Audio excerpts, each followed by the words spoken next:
Hi అండి, welcome back Pot Kitchen Home. ఈ రోజు నేను చికెన్ పచ్చడి అండి.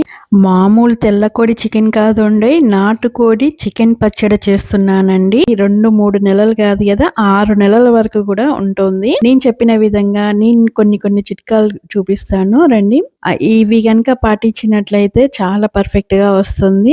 కొంచెం స్పైసీగా ఘాటుగా కూడా ఉందండి. కొంచెం ఘాటు అనేది ఎక్కువగానే ఉంటుంది. అలా ఉంటేనే మన చికెన్ పచ్చడే కదా, అన్నంలోకి చపాతీలోకి చాలా చాలా బాగుంటుంది. ఒక్కసారి చేసుకొని తిన్నారంటే మీరు ఒక వారం రోజుల వరకు మీ ఇంట్లో కూర అనేది ఉండదు అన్నట్టు. ఇంకా ఈ పచ్చడి అనేది వేసుకొని తింటూ ఉంటారు. దూర ప్రయాణాలకు వెళ్ళినప్పుడు కూడా ఈ పచ్చడిని తీసుకెళ్లొచ్చు మనం.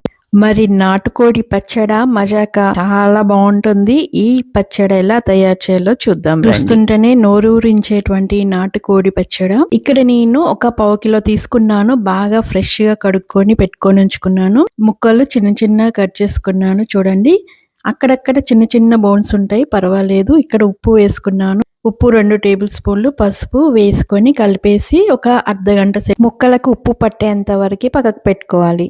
ఈ లోపు మనం మన సీక్రెట్ మసాలాను తయారు చేసుకుందాం రండి.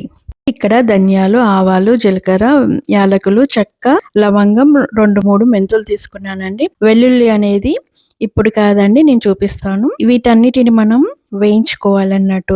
ఆయిల్ అవసరం లేదు మనకి. మసాలా అనేది లైట్ గా వేయించుకోవాలి, మాడకూడదు అన్నట్టు. ఇప్పుడు నేను ఈ మసాలాని గ్రైండర్ లో వేసుకుంటున్నానండి.